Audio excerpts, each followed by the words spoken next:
ప్రభుత్వం వస్తే బాగుంటుంది అంటారు? మాకు బ్రతికినంతకాలం జగన్ గారు వస్తేనే బాగుంది. ఎందుకని? ఆయనకి తల్లికి పిల్లల మీద ఎలాంటి బాధ్యతలు శ్రద్ధ వహిస్తారో అలాంటి బాధ్యత శ్రద్ధ జగన్ గారికి తెలుసు కానీ చంద్రబాబు గారికి తెలియదు. చంద్రబాబు గారు మాయ మాటలు చెప్పటం, పదవి ఎక్కటం, తర్వాత తప్పుకోవడం వరకే ఆయన తెలిసింది. అతను త్యాగ పురుషుడు కాదు. ఎప్పటికైనా త్యాగం నిలబడాలంటే వైఎస్ రాజశేఖర రెడ్డి కుటుంబంలో ఉంటుంది కానీ చంద్రబాబు గారి కుటుంబంలో త్యాగం ఉండదు నా అనుభవం నేను చెబుతున్నాను. ఆ పొత్తులు ఇన్ని పొత్తులు వచ్చినా సంస్కారం గల మనుషులు మాత్రం జగన్నే కోరుకుంటారు కానీ తగ్గిళ్ళు మాత్రం కోరుకోరు. మాకు అన్ని పథకాలు వస్తున్నాయి. పిల్లలకి వచ్చే వస్తున్నాయి, పెన్షన్లు, అమ్మఒడి అన్నీ వస్తున్నాయి. మాకు 25,750 వస్తున్నాయి. మరి ఇప్పుడు జగన్ రేపు జనవరి నుంచి 3,000 పెంచారు కదా, మరి మీకు దాని గురించి ఏమనుకుంటున్నారు? పెంచుతారు. జగన్ గారు మాట తప్పరు. జగన్ గారు మాట తప్పే ప్రసక్తి వంశంలో లేదు. మాట తప్పాలంటే ఒక చంద్రబాబు నాయుడు గారి దగ్గర ఉంది కానీ మాట తప్పడం చంద్రబాబు నాయుడే కాదు, చంద్రబాబు నాయుడు కొడుకు కూడా మాట తప్పేవాడే. బంగారు రుణాలు స్థానంలో మాట తప్పాడు. మీ బ్యాగులు మేము తీసేస్తామని చెప్పి రైతుతానులో మాట తప్పాడు. మాట తప్పే కుటుంబం చంద్రబాబు నాయుడు గారిది.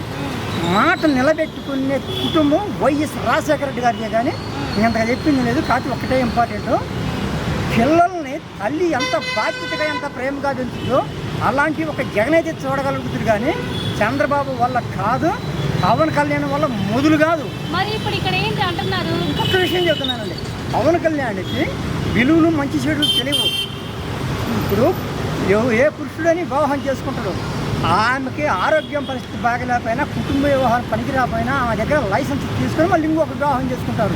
పవన్ కళ్యాణ్కి ఎట్లాంటిది ఏమీ లేదు. చేసుకోవటం, విడిచిపెట్టడం.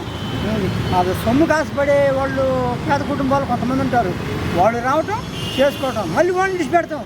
ఇది ఒక పద్ధత. అది కుటుంబాలకి ఇది ఒక ఆచారమేనా? అతను హిందూ కులంలో పుట్టి ఇలాంటి పనులు చేయటం అతని పద్ధతేనా? ఇది పద్ధతిని చంద్రబాబు నాయుడు గారు ఏమన్నా అతను అంటున్నాడా? లేదు. చంద్రబాబు నాయుడు గారికి రౌడీలైనా పర్వాలేదు, నేరస్తులైనా పర్వాలేదు, అబద్ధం చెప్పేవాళ్ళైనా పర్వాలేదు, ఎవరైతేనేమో ఆయనకి పదవి దక్కించే మనుషులు కావాలి, మనుషులు తగ్గించుకునేవాళ్ళు కావాలి. ఒక్క కొడుకు కోసం ఇన్ని అబద్ధాలు చెప్పి చేయాల్సిన అవసరం ఉందా? 370 కోట్లు నకిలీ స్టాంపులో రాపిచ్చి పెట్టి నేను లోన్ ఇచ్చినాను అన్నాడు. లోన్ తీసుకున్నాడు, మేము ఎరగమన్నారు. ఇదేంటంటే దేవుడు తోడు అంటుండు, ధర్మమే గెలుస్తుంది అంటుండు. మరి నీకు తోడు ఎన్ని మాయమంటలు ఉండే, ఒక్క కొడుకు ఇన్ని అబద్ధాలు ఆడతారా? నాకు తెలిసినంత వరకు జగన్ కోటి కూడా చంద్రబాబు నాయుడు నీతి చాలదు. Important underline, life is important underline. ఏమండి, నేను వేరే అంకుల్ ఒకసారి ఇక్కడ చూడండి అంకుల్, ఈ జగన్ ప్రభుత్వం రావడం వల్ల జగన్ గారి ఆంధ్రప్రదేశ్ అప్పులు పాలు చేశారు. అప్పులు అంటే ఎవరేం చేస్తారు, ఎట్లా చెప్పమంటారా?